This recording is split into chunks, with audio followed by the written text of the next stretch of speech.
Dahilan bakit nga ba tayo nagkakaroon ng mga bato sa bato? Ang Tagalog ng kidneys is bato eh. Ito yung bato sa kidneys means stone in the kidneys. Unang-una, banggitin natin na ang kidneys natin ay ang body's master chemist. Brain natin ang controller, ang taga-control, parang main switch ng everything. Ang ating kidneys naman, ang master chemist. Bakit? Kasi nandyan ang maraming mga electrolytes or yung mga compounds like mga sodium, potassium, chlorides, at saka kung ano-ano pa, finifilter. Diyan sila nag-i-stay. May mga sodium bicarbonates pa tinatawag, ammonia, mga nitrogen, diyan lahat. Parang sa chemistry talaga siya. Kaya siya ang body's master chemist, ang ating kidneys. Ano ba ang mga causes or ano ba ang mga dahilan kung bakit tayo nagkakaroon ng kidney stones? Meron tayo mga calcium oxalates or calcium phosphate. Yan. Uric acid. Yan din ang pwedeng pagmulan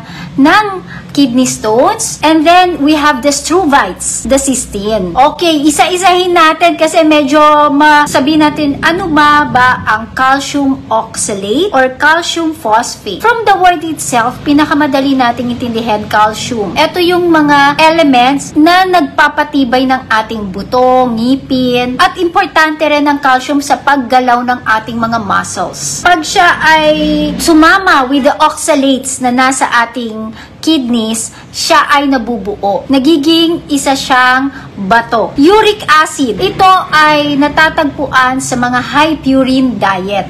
Ano ba example ng high purine diet? Ito yung mga lamang loob, mga bagoong, mga karne. Yung mga shellfish natin, sila rin ay mga rich in purines. Etong high purine diet natin, halimbawa kumain ka mga laman loob o kaya ay karne o shellfish, ito ay nagkokos para magkaroon ng monosodium urate production or pinapataas niya yung pag-produce natin sa ating katawan, especially in the kidneys, ng monosodium urates. And then, monosodium urates, pag dumami, ay nagkakaroon na siya ng stones. Kaya nagkakaroon ng formation ng uric acid stones sa ating kidneys. Another one, struvite. Those struvites are less common. Mas common talaga is calcium at saka uric acid eh. Ang mga struvites naman, laman nito is magnesium and ammonia. Sabi sa inyo nga, ang ating kidneys, napakadaming mga elements or compounds, kaya nga chemist ang ating kidneys.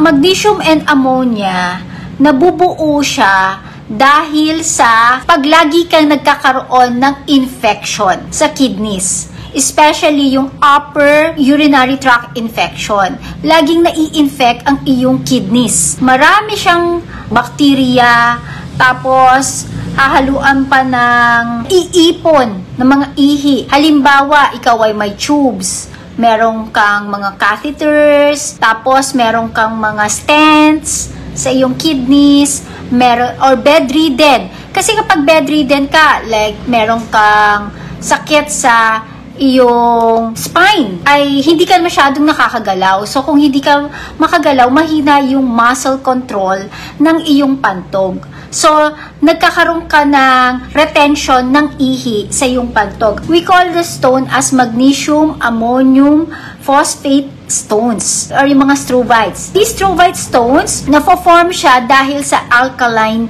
urine. Ibig sabihin, mataas yung pH ng iyong ihi. Kaya nga, 'di ba, kapag nagpa-urinalysis ka, makikita mo meron nakalagay doon pH. So, yung pH na yon ay corresponding if it is acidic or alkali.